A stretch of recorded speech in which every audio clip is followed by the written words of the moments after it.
What's going on, everybody? It's your boy Rich. Real Talk with Rich is back in the building one more again. What up? What up? Man, it's been a minute. It's been a minute. Welcome, welcome, welcome. Shout out to everybody that's joining us on tonight. You know what I'm saying? Shout out to the Black Comic Lords, Black Superheroes Forever fam. Man, I tell you, it has been interesting. I've been gone a couple of weeks, and y'all got to tell me what's been going on, because I have been in somewhat of a foxhole. I've been working. I've been trying to do things here and there, whatever, but nothing really comic related. You know what I'm saying? So yeah, man, what's going on with y'all? I want to shout out everybody that's with us on tonight. Brooklyn, I see you. Robert Monroe Jr. First up, as always. Smooth approach. Good to see you. Shout out to everybody, man. Shout out to the Black Comic Lords, Black Superheroes fam. So tonight, I just wanted to pop in, do a show. Nothing concrete, no subject matter, whatever. I didn't want to.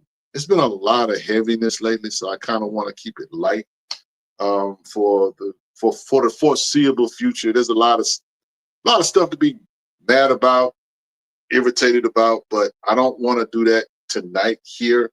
I just kind of want to chill, say what's going on. Hope everybody's enjoying hope you enjoyed the weekend. It is the first day of the week. So we all got to get ready for Monday, because, you know, Monday's right around the corner. And so I'm glad that you guys are here with me on tonight. So yeah, first of all, little housekeeping or whatever, you know, please like, share, subscribe, tell a friend, tell a hater. We live on tonight. Chillmonger, what's good? What did he say? You got that back in time to plug the FOC for Static Stand More Recover. Well, you know, y'all know what to do. We've been stressing the importance of pre-ordering. But yeah, shout out to Killmonger for pointing that out. Orion, what's good? So yeah, I want you guys to just, you know, chill out, hang out with us, you know what I'm saying? If you're feeling a little generous, hit us with a super chat. And yeah, man, what's good? What's good? So, you know, first of all, let me clean my specs. I'm coming up on the show, and my glasses got me all foggy. Shout out to all you young people who don't need glasses. Trust and believe. You live long enough, you will. So anyway, so what's been going on? So first of all, you know, as you see the bookshelf over here, I should say, it's kind of bare. I'm getting ready to relocate back to Fort Worth. And so I've been boxing up stuff and packing up stuff and that kind of thing. So this summer, I'm moving back to Fort Worth. It's been interesting, needless to say. My wife and I came down here to do some work. And some stuff worked out, some stuff hasn't. So, you know, hey, going back home where it's comfortable. If I got to work on stuff down here, I might as well be comfortable. So, but yeah, so that's what I'm doing. So that's why the shelf is kind of bare or whatever. I still got a whole side over here that you guys can't see that I got to do. Most of my graphic novel stuff or whatever. And I might just pull out some graphic novels just to, you know, show some stuff that I got in my collection. So yeah, what's up, Frustrated? Good to see you, man. So it's interesting. I'm looking at my screen. There's two videos going on. There is a video where you can watch us on the phone, and then there's a video where you can watch us like here, big screen. And so I'm not able to see both chats, unfortunately. I don't know how we're going to rectify that, but if I don't respond to your comment, it's because I'm only able to see one part of the show.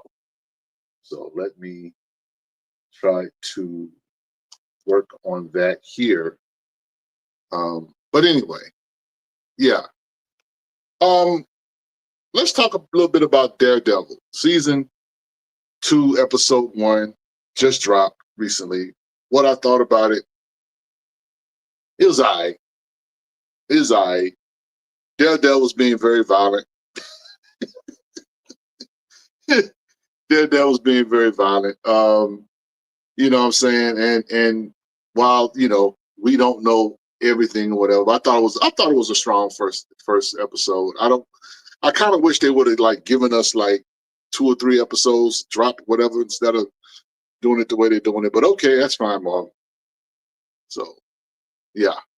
But you know, it's been cool. Let's see what's going on here. Having some technical difficulties, y'all. Bear with me.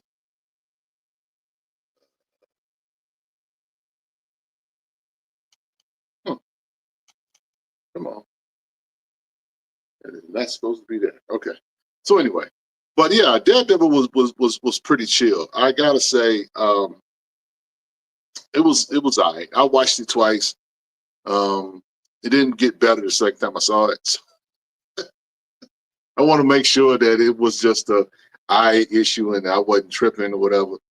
But it was okay for what it was. I don't know if it's going to get. I'm hoping it gets better. I'm hoping that Marvel does this thing, whatever, you know what I'm saying? They like to stretch out the drama or whatever. So I'm like, let's get to it. Let's find out what's going on.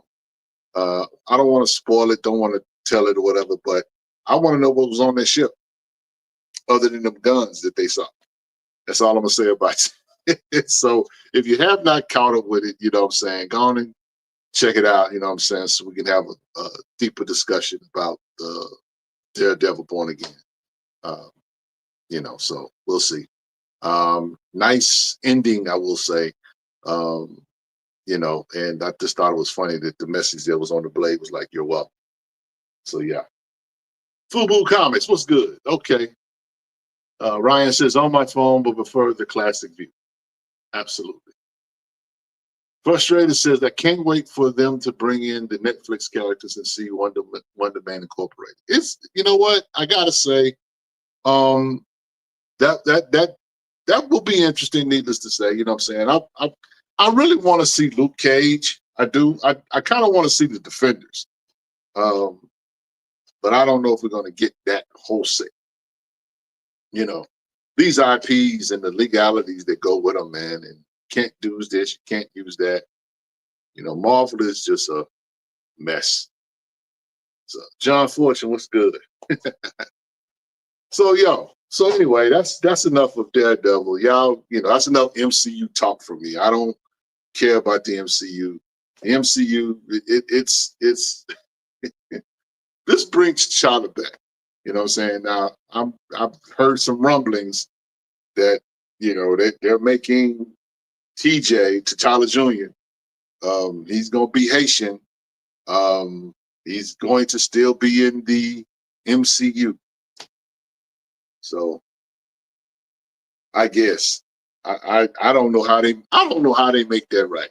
And shout out to the Black Panther fans. Black Panther fans, let me just say this to y'all and to me. Okay, I want to include myself in this. I don't know what's on the horizon for you guys. I don't know what's on the horizon for us. And the reason why I say that is because Black Panther Intergalactic just ended, right? I thought it was pretty cool for what it was. Shout out to Victor Laval. And he says, we don't recognize the child. Shout out to Killmonger. So anyway, I don't know what's on the horizon. Shout out to Victor Laval for the Intergalactic Black Panther. I thought it was a strong book. I really did. Not my favorite Black Panther book, but I thought it was pretty strong for what it was. I don't know if we'll ever see the characters that they put in or whatever. I don't know if we'll ever see those characters again. But there's nothing in the solicits for a while, guys. It might, you Black Panther fans might have a drought. We may all have a drought. And so it is so weird, man. I was reading something earlier today talking about Absolute Batman, but Absolute, I think it was, I don't know who's doing Absolute Batman or who the writer is, whatever, because I've kind of drifted away from the Absolute stuff. But anyway, I saw where someone said Absolute Harley Quinn or whomever it is maybe it was Poison Ivy. I don't know. They said that, you know, she'll come back in like a year from now. They said a year. So that tells me that the Absolute Universe is going to be around for a considerable amount of time, and that's how much they have invested in that foolishness. It's going to be around for at least another year or so. And I'm just thinking to myself, man, why can't we get an Absolute Black Lightning? How come we can't get an Absolute John Stewart or something like that? Why can we get an Absolute Vixen? Can we get something? Yeah, Scott Snyder. I think that's who's writing it. Frustrated. Thank you. But can we get something with some melanin in it? Of course, we know that there's something going on with DC right now, and it does not bode well for DC. I went to the comic shop today and I looked at all the DC stuff, and I just was like, and the Marvel stuff too. It's very white out here, y'all.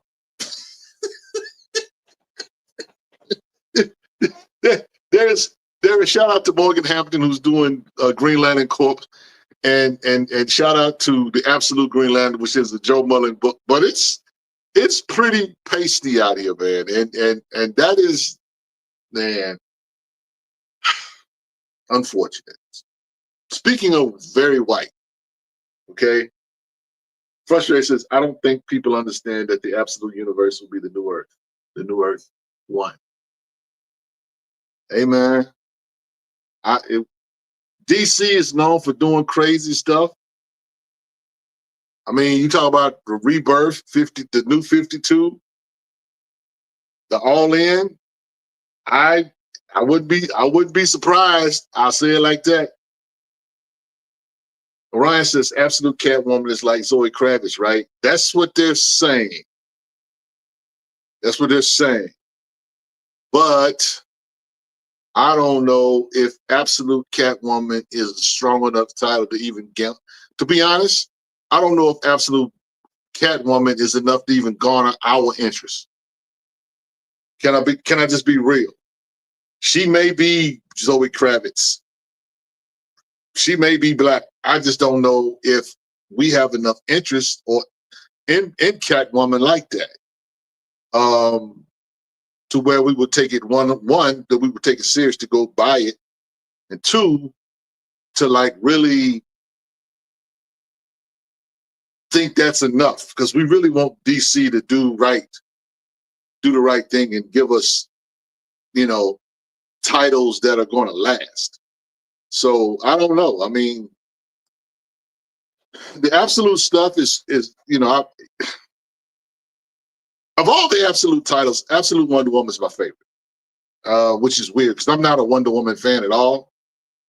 But I just like the way that they took, you know, the story that they took to create Absolute Wonder Woman. I thought that was dope. And you got to remember too that the Absolute Universe is actually a universe that Darkseid started. So I don't know if they're going to allow Darkseid to kind of keep this thing going. It's making them money, so they may stretch it out another year or two. I know the Absolute Universe is supposed to, or not the Absolute Universe. The what's the that's how uninterested I am in it. The Ultimate Universe on the Marvel side, right? The Ultimate Universe is they still got books going, but that's really supposed to be over. So I don't understand that, but okay. So yeah, it is what it is. It says Absolute Catwoman is just one shot. They have no more solicits for that book. Okay, well, if that's the case, it's a one shot. Some of us might buy it. You know what I'm saying? If there's some fire covers for it, you know what we gonna do. Cover buys tell no lies. It is what it is. So, it's like all of us have bought books for a dope cover. All right, so I would not be surprised that if we get something, you know, and now going back to Orion's comment, it says there should be an absolute Mr. Terrific and get Sanford for the art and writing. I would be here for that. I would be here for that. But It's their toys. They they do what they want. So yeah. So anyway, speaking of very very white things, this just came out. This is called Comics the Magazine. Okay, you know back in the day, Wizard Comics was a big thing, right? The DC, we don't care about black titles. You better get in where you fit in. I'm so serious. We do. we care. We care. I told you, I am black pill, which simply means that I don't, they're going to do what they're going to do. And they don't, I don't want to talk about this. I really don't. I will just simply say this, that whatever DC decides to do, I'm not surprised. What they don't do, I'm not surprised. Nothing with them surprises me. They have not surprised me with anything they have done. They have more black characters than Marvel does, and yet they do the least with them. Now, some of their characters, Jon Stewart is one of the premier black superhero characters at DC. They use him, and as they should. But you got Vixen. I mean, to me, as far as black female characters, Vixen should be right there with Storm. Right there with Storm. I mean, I'm not trying to compare power sets and that kind of thing, but yeah, I'm just saying, guys. Bo Big hits us with a super chat, says, "What up? Good evening, Rich. Thank you for the super chat. Let's go."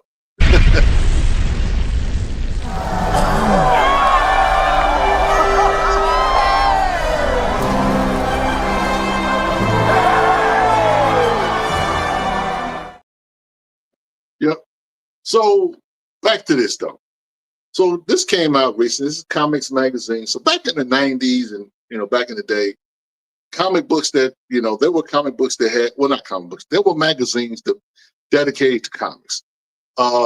Wizard Comics was one of those magazines, you know what I'm saying? And so I have a few Wizard magazines in my collection, some with particularly with milestone stuff or whatever.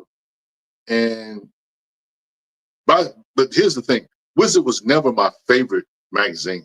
Of all the magazines I've seen, Alter Ego is probably my favorite of all the quote unquote magazines that have come down the pipe. But this came out recently, right? Comics Magazine says that the magazine you demanded. Okay, now I listen, as a black person, okay? When I go places, I look for black people. I look to see if this is a safe space for somebody of my complexion. Okay. And it's no different in magazine. So I'm opening this thing up, right? And I'm looking for some black names. I'm looking for some black pictures. I'm looking for some black artists. I'm looking for some black folks. I'm just looking. I'm really perusing, trying to find out, okay, where's the, all right, I see that, I see. Now, they do have this picture of, Absolute Catwoman is in here. So I guess that counts. But there's no black people in this book at all. Now, I guess we can call Absolute Catwoman a token. I don't know. But it says, now we're going to hold on, smooth approach. I'm going to get to that in a second. So I'm just looking through this book and I see a couple of black people in advertisements or whatever, but not creators. Nothing significant, nothing that rates, if I can say it like that. This is a very, very, very, very, very, very, very, very seasoned deficient book. He said, Rich, you ain't by yourself. I see too much of the other group I roll out. Bruh, look, look, Black in America gives you a certain level of paranoia or spider sense, if you will. You know, saying my spider sense start tingling like, this ain't the spot. But anyway, but I'm thumbing through this thing and I'm trying to find something with melanin in it. And I can't find nothing. Like I say, I see one ad for Strange Adventures, Comics and Curiosities. And it looks like a picture of some dude. I don't know if you can see it, but that's the only Black person that I see in this book. Not only that, okay, I want to get to something specific, okay? And they rate on here power rankings plus power rankings. She said, you're a month too late. Whatever. I've been gone a minute. So you got to bear with me, smooth approach. Okay, so this short box 100. Now, this short box 100 is like the top 100 titles in comics. Can I tell you that there is not a Black book, not one. Let me, I'm gonna run down the list. We ain't doing a whole bunch of stuff here today, so I can run down this list. This is the top 100 now comics sponsored by CGC. Shout out to Lord have mercy. I gotta say something about the CBCS or whatever the name of that. The grading service is no more. R.I.P. CGC, you guys got it by yourself. Shout out to PGX and all these other grading companies because CGC is feeling pretty good about themselves. So I guess you guys can brag or whatever. But I'm gonna be honest with y'all, CGC. Y'all want to beat y'all chest, but just remember a couple of years ago, y'all couldn't get a slab out to your customers within a 90-day, 120 days. Y'all were taking nearly up to a year to turn around and grade a comic book, put it in the slab and send it back. Y'all name was in the dirt. Now y'all feeling pretty good about yourself because your competition, fell off.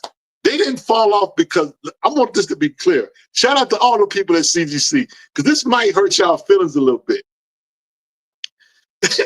Y'all did not beat CBCS. Y'all did not beat them. They beat themselves, okay? You didn't win. You were always, quote unquote, the top dog, and no one can take that from you, but you had nothing to do with what happened to that company, okay? Because you were just asking people not even a couple of years ago to bear with y'all while y'all dealt with the backlog and what was going on doing, Voldemort or the pandemic. Y'all remember the pandemic and what they was doing in CG? Y'all, they act like, you know what I'm saying? They just, I guess, of course, everybody was at home and maybe they was getting a little bit more books than they normally would get. Okay, we'll buy you that, you know what I'm saying? But don't start beating your chest, okay? And this list, trust me when I tell you, this does you no favors, at least with me. At least with me. Now, let's just run down this list. Number 1, CGC. X-Men issue number 1 from 1991. The value on that book is $67. This is according to this list. Absolute Batman is number 2. A 9.8, $380. It's the value. Marvel Superheroes Secret Wars number 8. In the 9.8, $532. I can't read all of this. Let me just take you down the list of these books. Amazing Spider-Man 300. Spawn number 1. So Spawn, I guess, I don't know with us Black people, we fickle about some of y'all like Spawn, some of y'all don't count Spawn.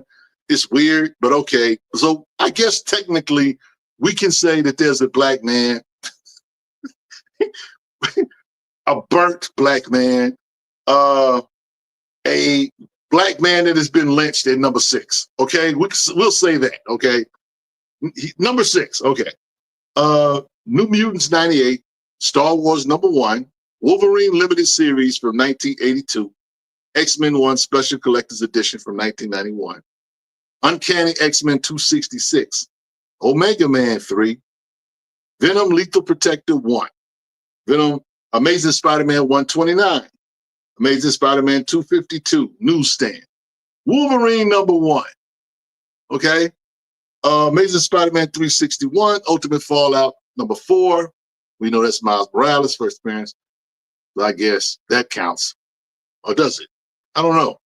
But this is the CGC short box stuff. So this is what I guess the number 1 books or the top 100 books that get slabbed or whatever. I don't know.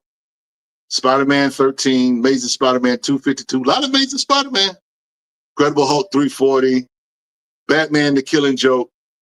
Let's see, Amazing Spider-Man, Savage She-Hulk, Spectacular Spider-Man, Iron Man, Marvel Secret Wars number 1, Iron Man number 1. From 1968, that's $400 at a 4.0. X-Men 4, Amazing Spider-Man 194, Silver Surfer number 1, Spider-Man number 1 from 1990, Avengers Annual 10. Very, very white list. I'll just say it like that. Web of Spider-Man, I'm just do the top 50. Web of Spider-Man at 38. 39 is X-Men 101. X-Men 94. Fantastic Four 49. Uncanny X-Men 221. Okay, wait a minute. We got a black people sighting. Fantastic Four 52 at 43. Okay.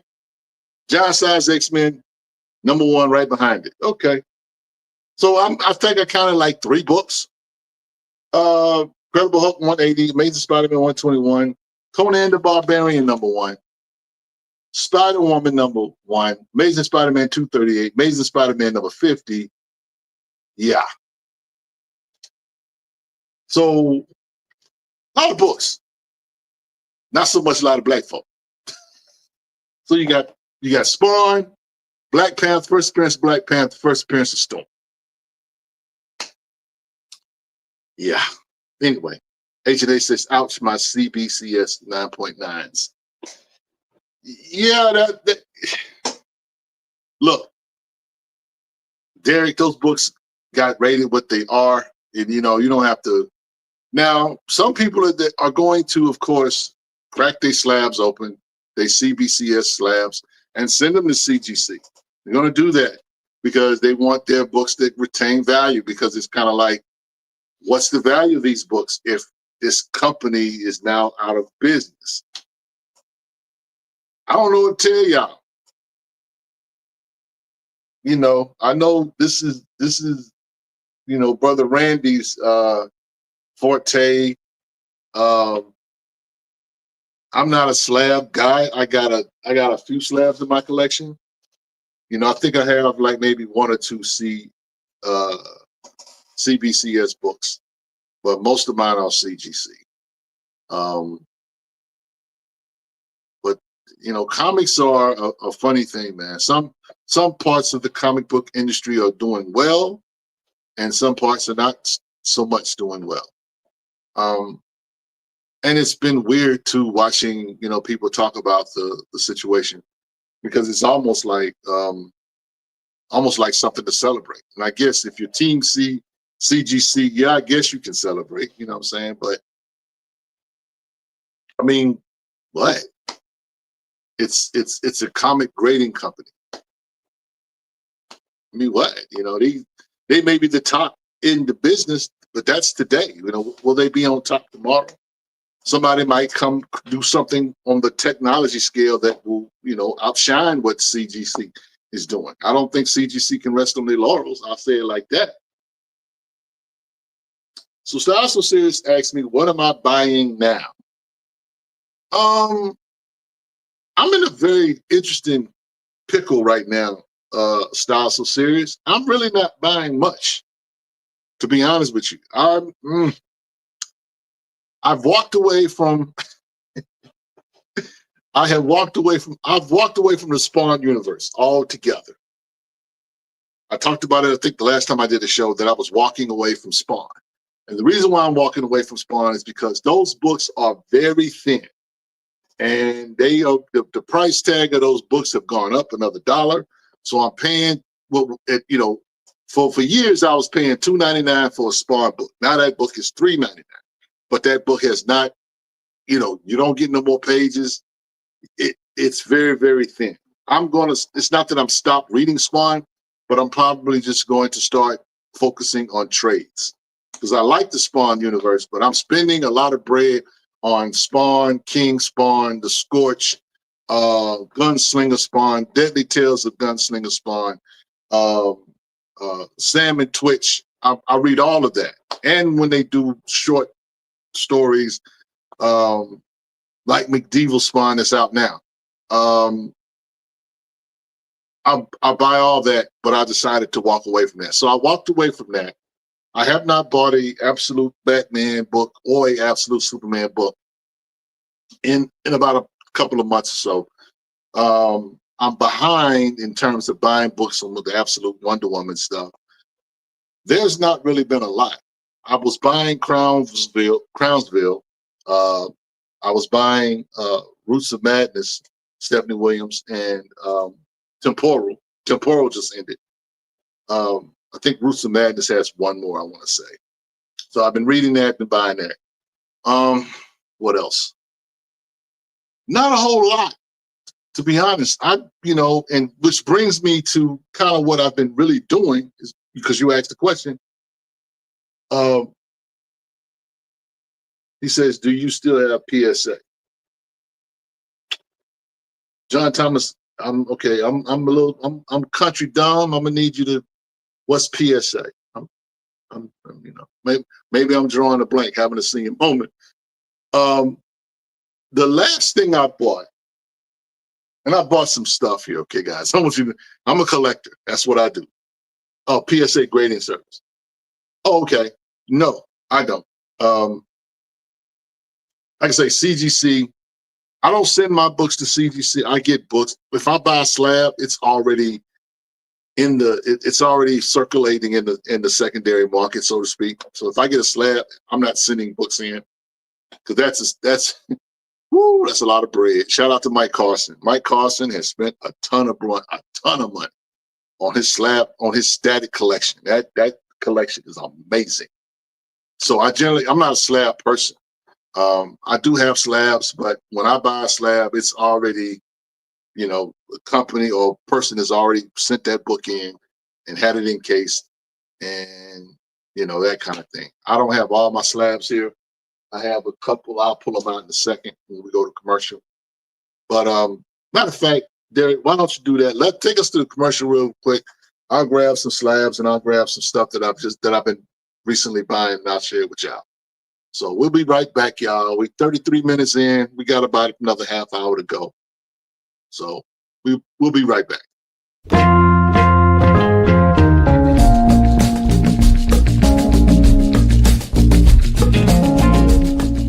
When you go to an art museum and you see pictures on the wall, what do you think? I can tell you that a picture cannot audibly speak anything. Yet you will be challenged to find something, however, that doesn't speak louder. They say a picture is worth 1,000 words. And that is how I justify buying black books at times solely for their covers. Sure, I would love for the story inside to be amazing. I would love for the writing to capture my attention and hold my thoughts for ransom.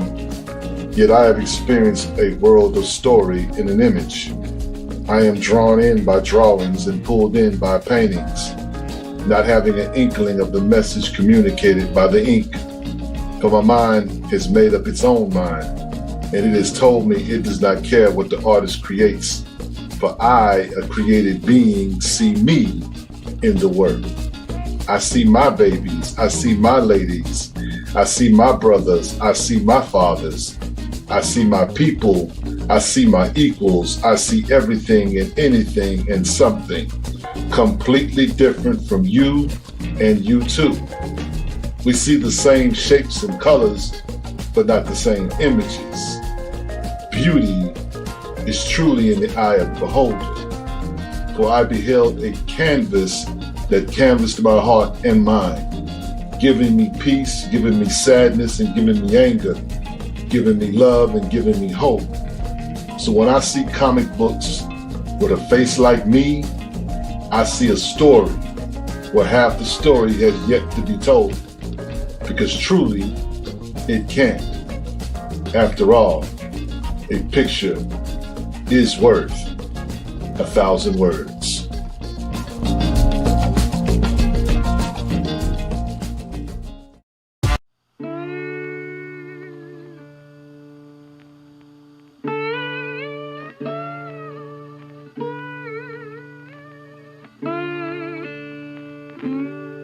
What's up, y'all? Billy used to sing about southern trees bearing strange fruit, while Paul Laurence Dunbar explains that we should wear the mask to conceal our tears and sighs, while they hide behind bedsheet hoods, being up to no good. Spawn issue 30 is about Al Simmons finding himself in the Deep South, asking forgiveness from an ex-wife. Love be like that sometime. Anyway, Spawn finds himself in the middle of Klan country. And I guess this night they gave the cross the night off and decided to burn down a brother's property.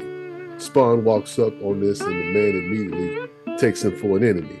But you know that old saying, the enemy of my enemy is my friend. Well, Spawn spins a yarn for the brother to let him know that he's had his share of dealing with Mr. Charlie and sellouts, namely his boy Terry, who just so happens to be with his ex-wife. But that's another story for another day. So Spawn goes looking for trouble, dressed in Klan robes, and he finds himself swinging from one of those southern trees that Billy was singing about. But you know, you can't kill someone that's already dead. And let's just say Spawn exacts his revenge for the brother he met and for himself by an unmasking of his own. So check it out. If you like the video, please share and subscribe to our YouTube channel. And thanks for watching. Peace.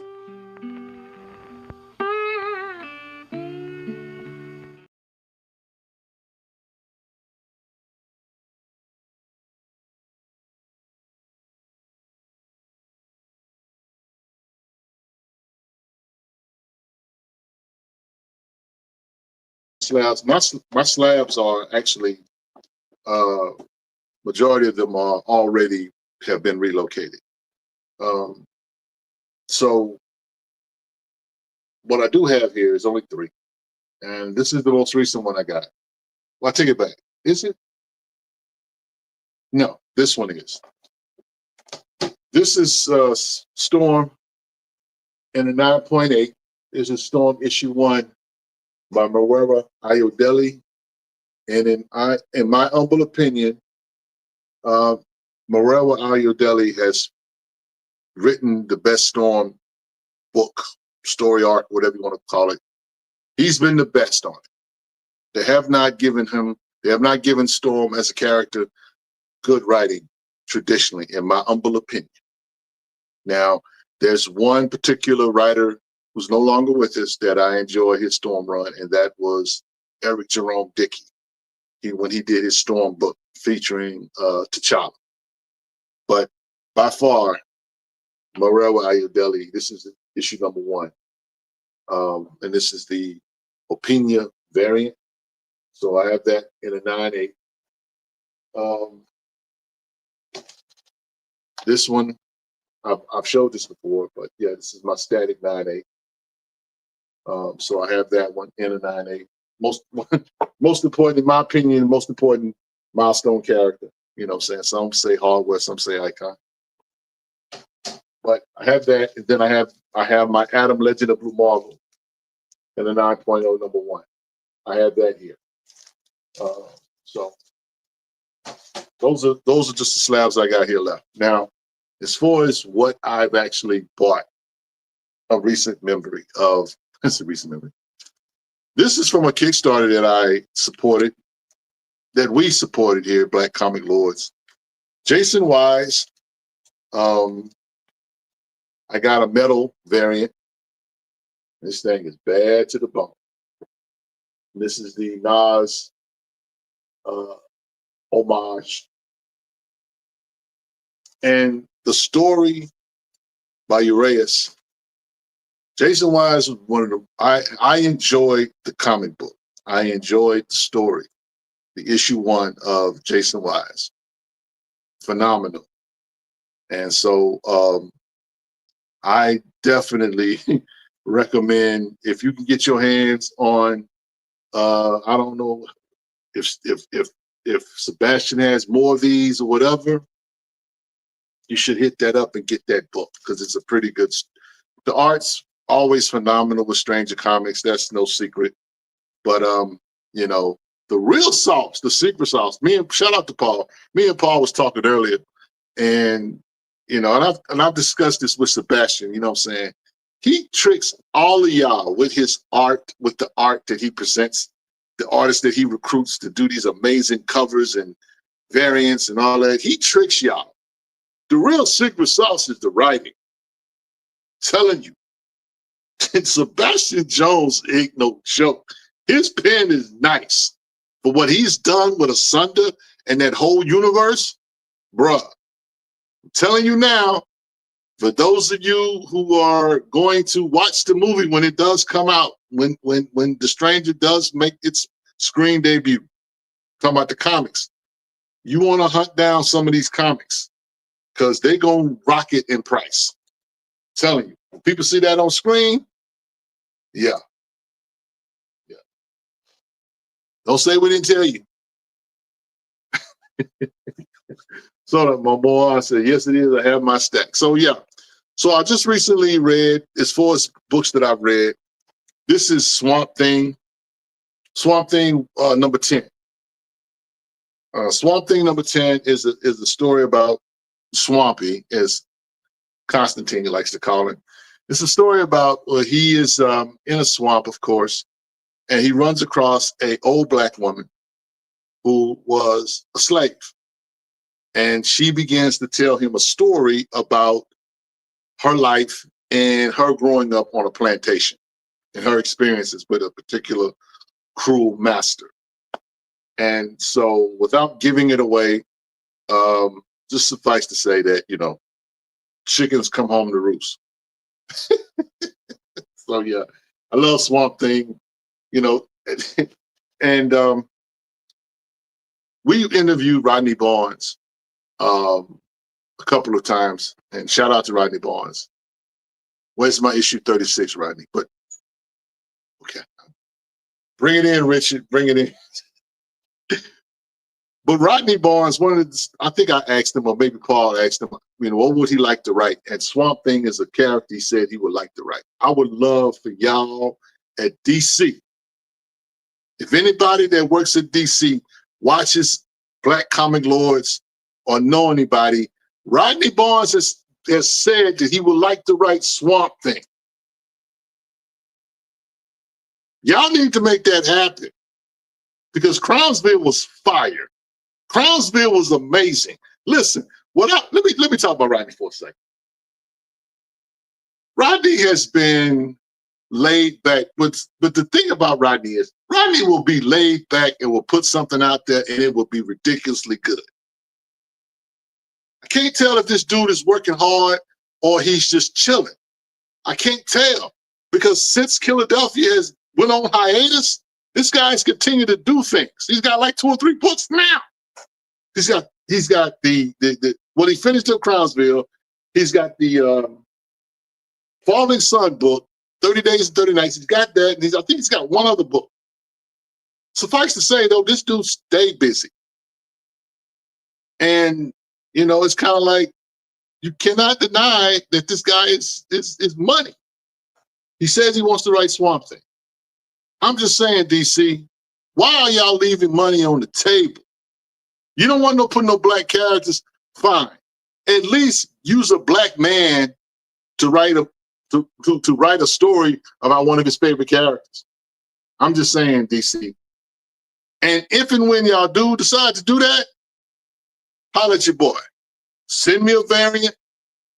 You know, Have Rodney sign it and say, thank you, Rich. Thank you, OG Rich, for putting us up on money. Thank you for putting more money in our pocket. You're welcome. Anyway, so been reading that, right? I just bought this today. Now, shout out to anybody that know who Rob Guillory is. South Serious says, I know he wants to write Swamp Thing, but look, how should he continue with that Crownsville? But he should, on the low, should continue that Crownsville series. Hey, bro, it's his world. He can do what he wants. But yes, I would love for some more Crownsville stuff. And the way Crownsville ended, it was kind of like, we might get some more stories coming down the pipe. But I mean, you know, I just really want my Philadelphia. I really just want my Nita Halls. I need to see Mama Waldy. I need to see Blackula again. Please, Rodney. Yeah. Anyway. But for those who know Rob Guillory is the writer of Farmland. And Rob Guillory has done some other stuff as well, but he's mostly known for Farmhand. I'm sorry. But I picked this up today, and this is a book, just a small book of Rob Guillory's art.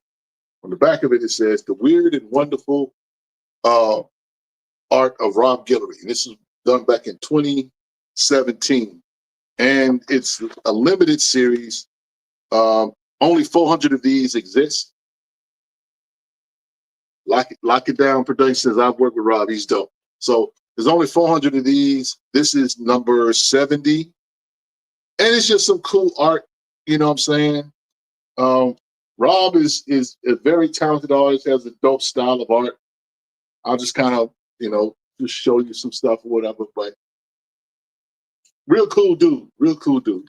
And again, you know what I'm saying? I picked this up, and I'm not even going to tell you what I got it for, but it was almost a 5-finger discount, to be honest. So I got that. Then I picked this up. I got this today too. Got this for $3. This is Emerald Dawn. Now I have the floppies for this. This is a trade. This is the first 6 issues of Green Lantern Dawn by Jim Owsley and M.D. Bright. Now, Keith Griffin and Gerald Jones also helped write this, and M.D. Bright worked with Romeo Tanghal on this or whatever. But this was, you know, M.D. Bright, Jim Owsley, basically Christopher Priest and Doc Bright. Their first work, not their first work, because they did the Action Comics. They did a number of backstories on Green Lantern in that book. But this here is from, I think, 1991. But this is a nice little graphic. I picked this up for like $3. So nobody knows what this is, of course. I mean, it's Green Lantern, of course, but they thinking, oh, it's just another Green Lantern book. Like, no, for a collector like myself, black collector like myself, to have Christopher Priest and M.D. Bright, goodness, I have the floppies or whatever, but now I have the trade. I can just pick it up off my bookshelf and read it. So I got that. Now I got a comic haul, last store I worked with, and I'm gonna just show you some books. Now, some of these books I already got, and some of them I don't. Okay, so this is Barack Panther. This is nothing really noteworthy other than it's, you know, Barack Obama as the Black Panther. Nice, what they call it, spoof or whatever.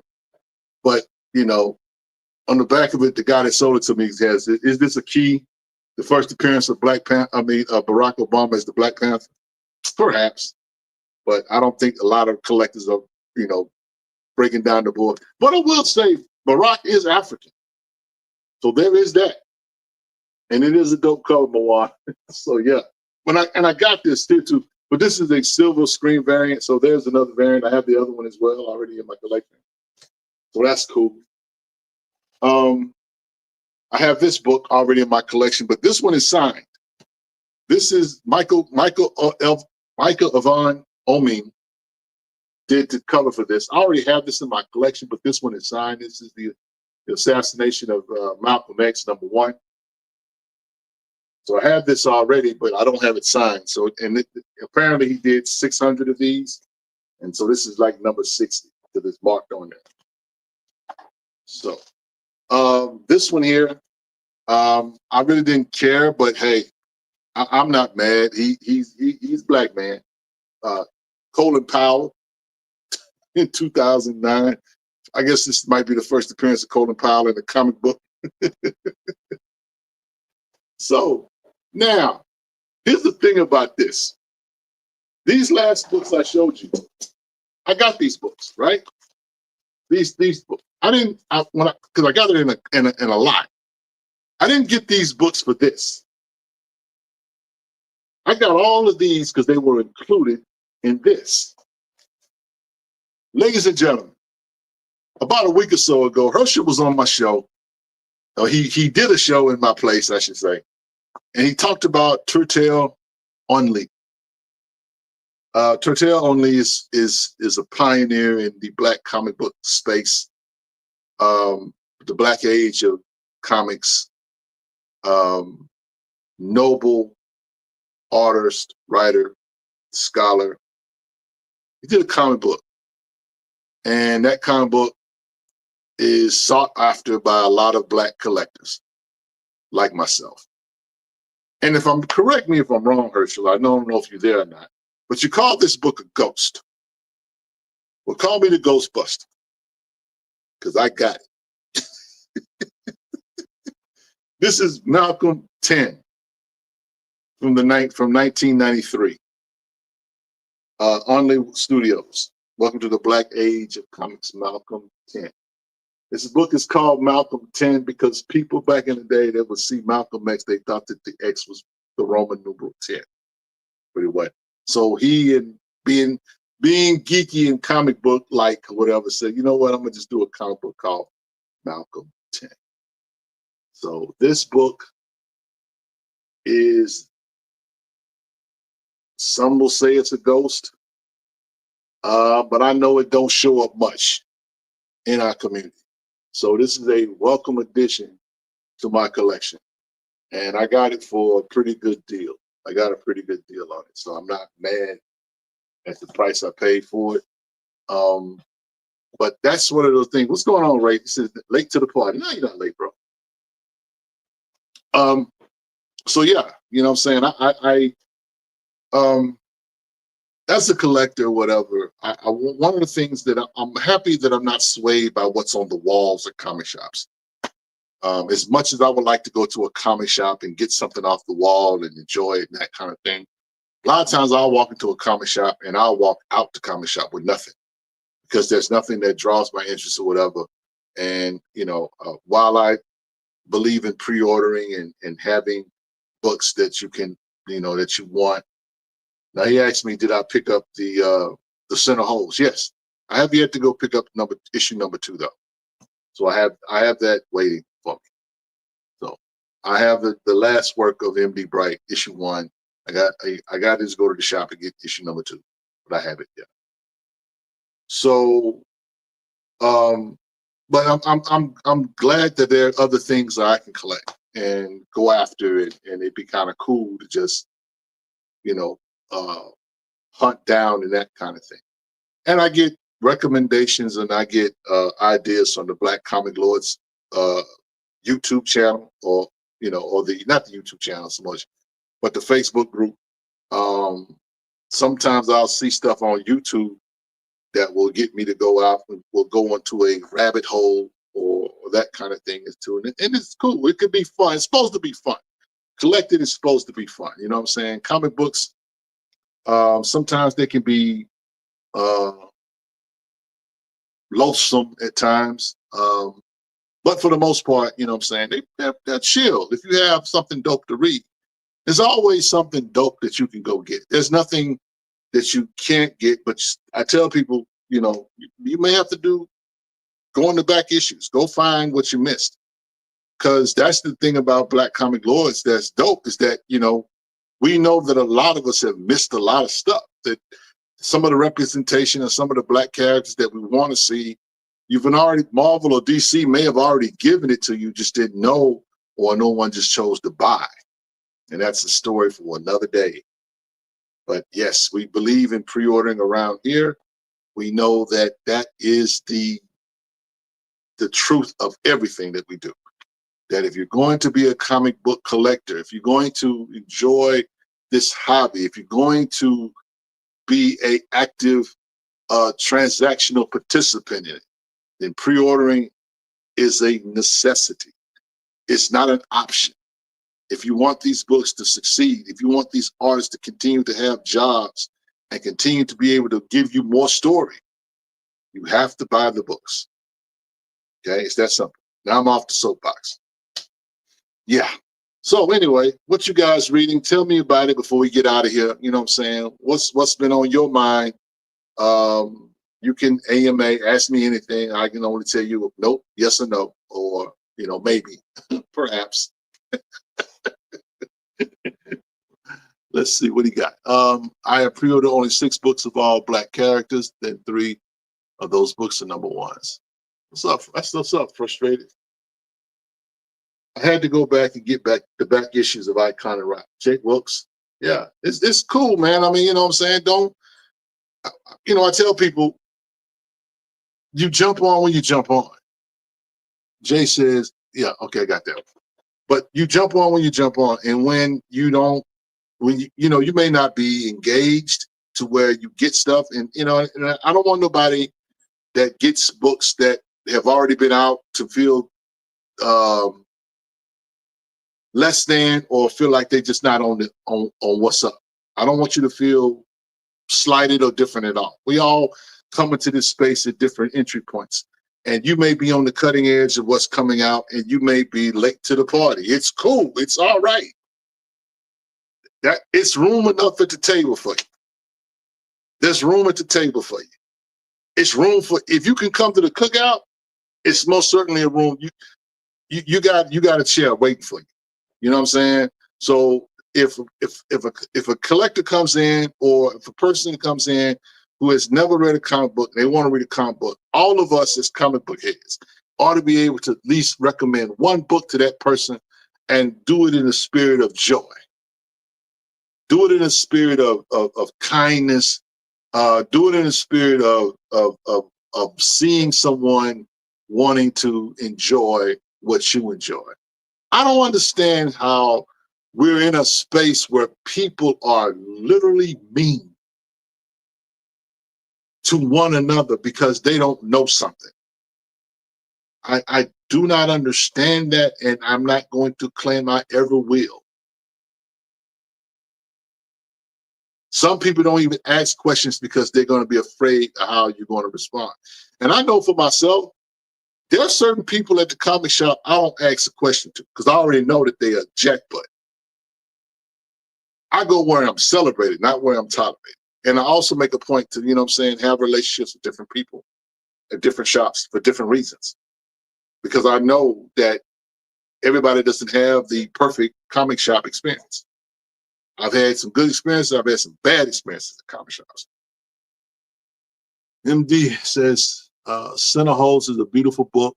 I wish it were going a lot longer. Picked up Hardware Season 1, Episodes 1 and 2. Picked up Isom when I picked up some original issues of Icon and Rocket. That's what's up. Hope you enjoy them. They're amazing. I will say that. You can't go wrong with what you picked up. For real. You know what I'm saying? So just please enjoy, everybody. Enjoy the hobby. And try to find like-minded people to collect with and share with and talk to about this stuff, because sometimes people will be in their own bubble and they have no one to share their love. The dope thing about social media is that we have that opportunity. But with social media comes trolls. With social media comes warts. With social media comes a-holes. With social media comes mean people. You know what I'm saying? It's kind of like, can we just enjoy nice things? And can you allow someone else to enjoy what you enjoy or what you've already enjoyed? You know what I'm saying? I've never understood that mentality of some people. You know what I'm saying? And it's weird too, because there are people that would go a whole lot further as a person, in my opinion, if they were a little bit nicer, if they were a little bit more engaging. And you know what I'm saying? People are people. Let them be who they are. I try to meet people right where they are. You know what I'm saying? If you the big head know it all right, that's what's up. You don't know anything, all right, that's what's up. You know what I'm saying? But I'm not going to treat you any less. I'm not going to treat this other person with more value. You never know who you're talking to. That's the one thing. I gave advice to a lady one time. I had a bad experience at a hotel, and the lady that was helping me in this situation, she didn't really understand she didn't know who she was talking to. She didn't know that I was a person that cared about her, even though I didn't know her. She also knew that she didn't understand that, you know, I expected a certain level of excellence when it came to her. You have to expect a certain level of excellence out of each other. That's the only way we pull each other up. We have to be willing to be bold in our love for people. Have you ever been bold in your love for people? Have you ever been bold in comics for people? Not what you know, but how you help people grow. Okay? So I'm saying that to say that when I was having this conversation with her, she was having a moment. But I told her, I said, you don't know who you're talking to. And it wasn't talking about me per se, but I'm saying that when you greet people, you don't know who you are encountering. The Bible tells us that we entertain angels unaware. So it may be the day you have a bad day and the presence of God just walked right past you because you didn't even sense it, because you just didn't even know what you were doing because you were so busy thinking about what you got going on. You never know.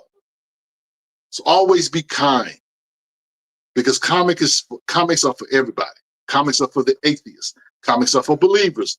Comics are for the non-believers. Comics are for the misfit. Comics are for the awkward. Comics are for the engaged. Comics are for introverts. Comics are for extroverts. Comics are for everybody. Everybody. You may have certain thoughts about them, and it's okay to have your thoughts or whatever, but treat people how you want to be treated. Jay Wilkes says, I shared my copy of Dakota Instant with one of my colleagues. I need to pick up 3 more copies for my brothers. We've been reading comics since we were kids. They have no idea who Icon is. Help them out. Help them out. Help them out. Help one, each one teach one, help a brother, help a sister. You know what I'm saying? And I want to say this to our brothers, you know what I'm saying? Encourage your sisters. Encourage your sisters to be the best collectors that they can be. Don't make them feel a certain kind of way because they don't know certain things. Because the trust and believe, there are some comic heads out here, some sisters that are comic heads that know more than you. All right. Don't be embarrassed. Don't embarrass yourself. But what I'm getting at is ultimately is that, you know what I'm saying, we want this to be a community thing. We want it to be a community thing. The community's already divided enough. The only way we can bring people together, because the cookout looking very funny right now. But we need to get back to some maize and some barbecue vibes when it come to us. We got to. It's winter in America, y'all. And I know some of y'all might think of that phrase, winter. It's here in different ways, whatever, but I can just tell you that phrase is an old phrase.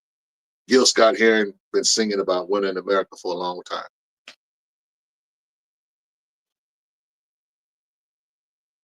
Now, MD says, did you send the solicit for to send in number 1? I did not. I'm not in charge of that. Somebody in my staff might be. So you got to take it up with the brass and Black Cup. Paul, or are you here, Paul? So, you know, he said, did I send this? She said, MD's Johnny says, did you send the solicit for to send number 1? Nope, I did not, because I'm unaware. Did you see the solicit? Okay. Did you see the solicit? I have not. I have not. I told you I've been in a foxhole. I haven't really been doing a whole lot of things. And shout out to the Wednesday night wrap up. You know what I'm saying? They have so much going on. They be forgetting to tell y'all about the books that's coming out. Just like y'all be looking forward to what's coming out, fellas, sister, talking about Angel, talking to you. Y'all need to get to the part of the show where y'all share with us what's coming out. But I have not seen that. I'm going to go look it up after the show. let me write that down right now, because I have not seen that. Because, you know, so busy living life and doing life. So anyway, so what's up, guys? What y'all got going on? What y'all reading? What's your thoughts? What other questions do you have for your boy? So please like the video while you're here. You know what I'm saying? We're getting ready to wrap this up. But yeah, what's going on? What else y'all reading? I will say that I talked about Stephanie Williams's temporal and how good it was or whatever. And I know that the solicits for the trade is getting ready to come out. So I think that I'm not sure the final cutoff day when that is or whatever, but I think it comes out in April. So if you missed out on that, on getting the floppies, you can get the trade issues 1 through 5 of that series, Stephanie Williams, next month. So yeah. Been out of the loop lately. Did I miss something? No, Panthro, you ain't missed nothing. You know what I'm saying? Ain't nothing to see here. I'm surprised the fellas ain't saying that though, but I thought I was gonna get a little bit more response out of it at Malcolm 10. I'll probably hear about it later. But either way. So yeah, you know what I'm saying? As far as what's been going on in the community and that kind of thing, there's a lot been going on. I've kind of stayed away from the commentary only because I feel like I didn't have anything of note to contribute to the conversation, if that means anything. Because usually when I say stuff or whatever, you know, I'd have sat with it for a minute, and I have with some of this stuff, but I don't feel a need to comment on some stuff because I feel like sometimes a lot of people have already spoken on this, and that's enough. You know what I'm saying? We have this thing in ministry where when the gospel is preached, there's nothing to say afterwards. And so that's kind of how I've been when it comes to some of this stuff. It's like somebody has already addressed this situation, ain't no need to talk about it, or ain't no need to even investigate it or any further or add my 2 cents. You know what I'm saying? So, Smooth Approach. He brings up, I forgot it. Thank you for bringing that back to my attention. Warner Discovery deal, Ellison's canceling the TV show Watson. I have seen a couple of episodes of Watson, and I thought it was pretty dope, to be honest with you. I think that the night that it was coming on is what did it a disservice. Some of these shows, the night matters where they put these shows, and a lot of people didn't see it because of that. The Neighborhood was, I think, just it's getting ready to end or has ended. Benefited from the show slot that they were in, which is why it lasted as long as it did. Now, a lot of people have not seen The Neighborhood, but a lot of people swear by The Neighborhood. I've seen a few episodes of it, but it was nothing I was just like, man, I gotta get home to watch The Neighborhood. It's not like, it wasn't like that for me. But for some people, it was. And it went like, what, 8 seasons, I want to say, or 6 seasons, however long it went. But it went long and it was successful. But I think that what happened to Watson, apart from the deal, was that it had a bad night slot. So he said, I'm online, Paul said, I'm online, still trying to find that Malcolm. Yeah, well, good luck. I say I was right there. Opportunity uh, presented itself, and I was prepared. Defiant, the story of Robert Smalls and the second printing of the history of Dakota is up for pre-order. Yeah. Well, what's interesting with the Defiant book, Robert Smalls? I have a couple of Robert Smalls books, graphic novels of Robert Smalls, and I enjoy the Stranger Comics uh, portion of that or whatever. It was cool. I know I don't have it for pre-order though. I'm probably not going to pre-order it. The history of the Dakota Universe. I'm gonna definitely get the second print for that. So yeah. Jay Wilkes says, I just finished DCKO. Black Lightning was underutilized, of course. I wanted to see him utilize his powers to tap into the electrical fields or on an Omega level. Let me say this about the Black Lightning. I felt like he should have been used. He was underutilized in the Dakota incident. I wanted him to suit up. He was in a suit, but he wasn't suited up. He was in the he was in the book, but he didn't do anything. But hopefully we'll get some more Black Lightning sooner than later. Fubu Comics says, long live Milestone. Already. already. I want to say one thing as I get ready to close out about Milestone. And some of the, like I said, some of the people have already spoken on this, and I'm going to just say this about Milestone and indies and that kind of thing, and some people feel in some type of way because it feels to certain people that it's dismissive. When we say things like we can support you and Milestone, it feels dismissive to certain people. I will only simply say, offer this to you, is that Milestone is a part of our fandom because it's, I'm missing the word. A part of it is, it's a part of our history. It's nostalgia, which is why we can't let that go, because it's nostalgia. I'm gonna tell you something. Nostalgia is a strong drug. There's not, let me tell you, listen. You can have the best thing since sliced cheese come out. And if it does not become nostalgic, it will be forgotten or it will disappear into the ether. It won't be remembered. People remember Milestone. And so it feels like, we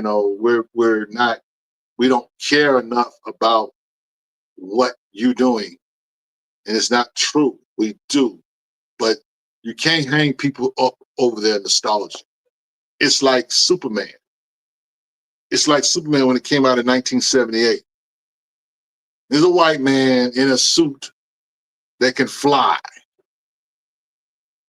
We saw that on screen.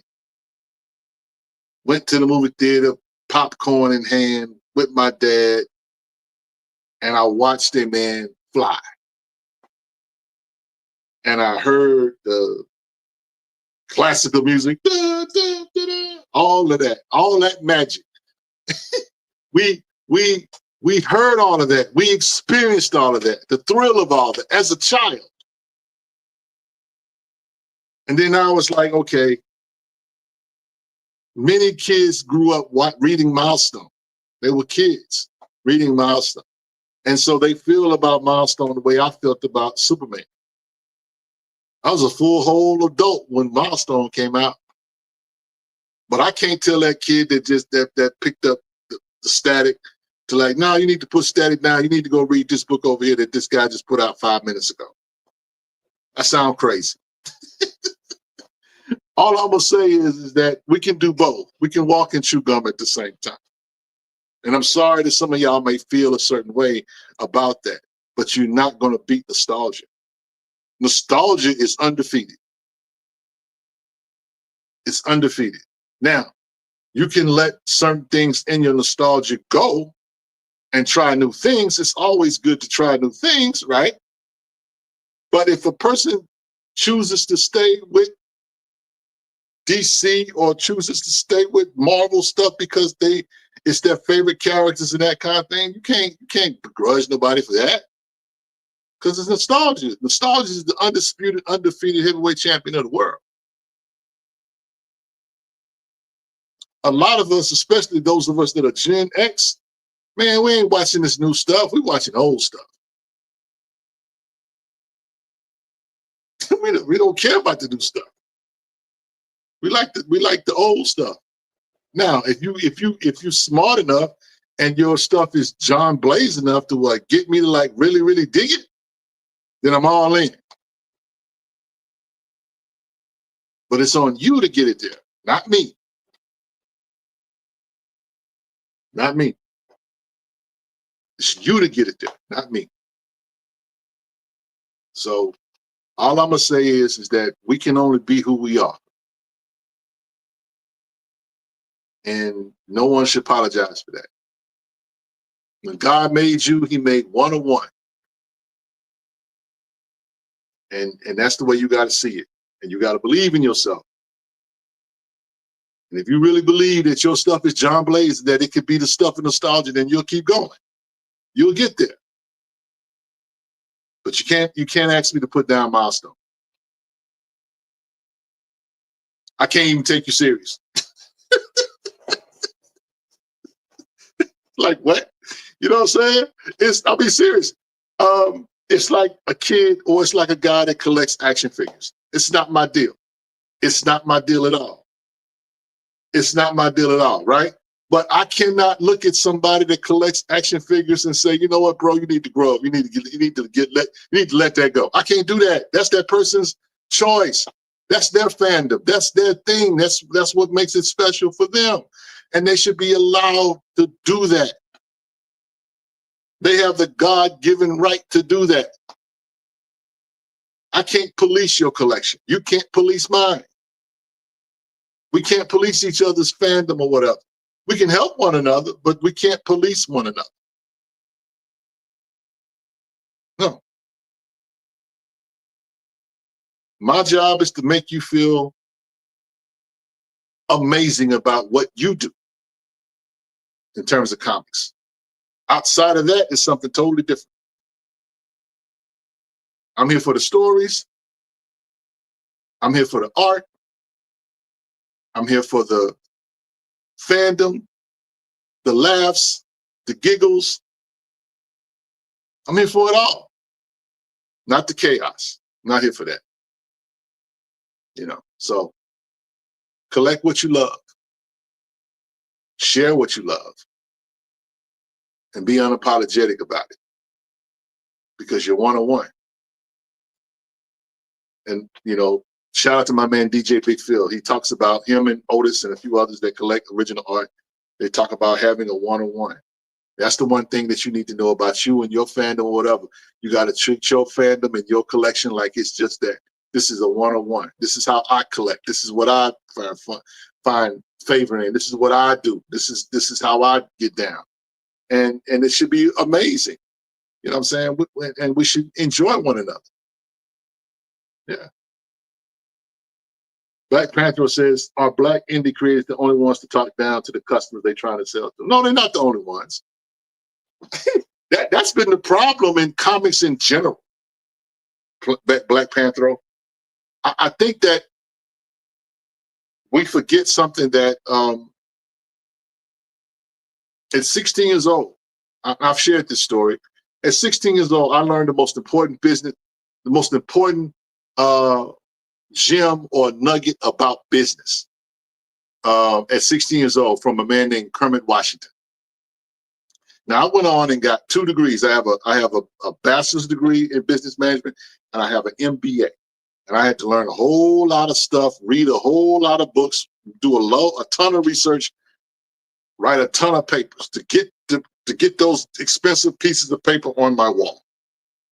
But the most important nugget and lesson I ever learned, I learned at 16. And that is the customer is always right. You may feel a certain way about the customer, and the customer may be wrong in how they approach whatever, but the customer is always right because he who pays the piper calls the tune. And if you're in business, it's your job to give the customer the best product available.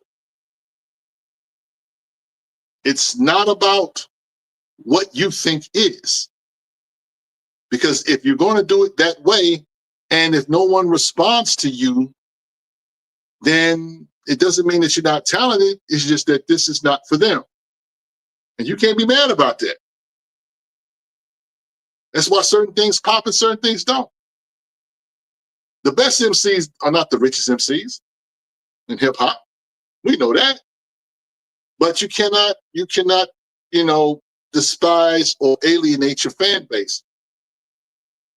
No, because some people do that in comics. That's the weird thing about comics today, where you have people who feel a certain way about if you do this, you shouldn't be doing that.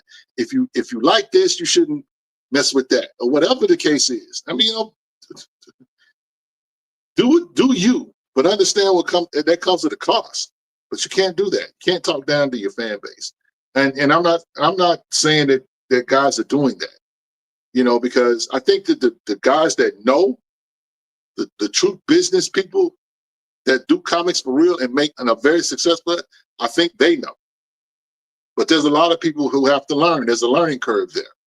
You know what I'm saying? So, but that's not just germane to Black indies. That's been the comic book problem, that you have these artists who think they know better than the consumers. And it's just not true. The numbers bear that out. It just does. You know what I'm saying? You can talk all day long about what's right and wrong, whatever. What that pocketbook look like? What that sales chart say? You know what I'm saying? And again, you got to understand that,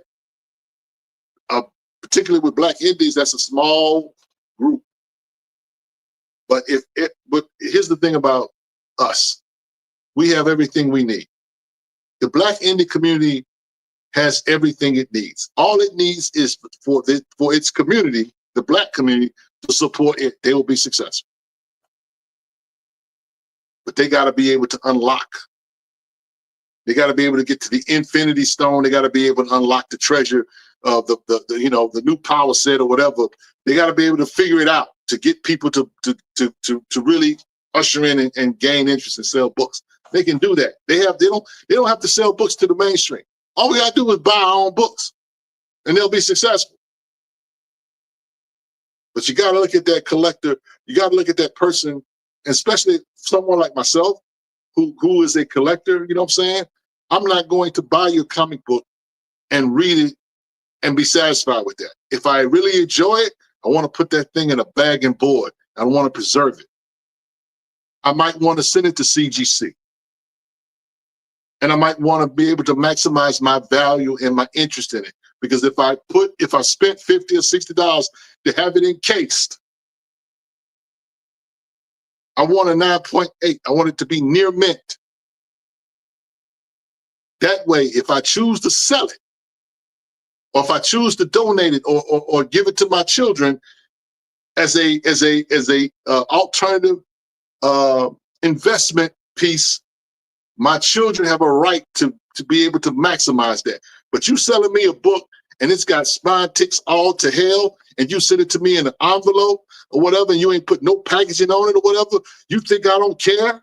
I'm not supposed to care about that? That's the kind of things that go on. And I'm going to tell you, the guys that know that, they make the improvements and they sell more books. But keep putting your comic books in an envelope and see if people keep buying. Who you going to blame? It's like when I go to the grocery store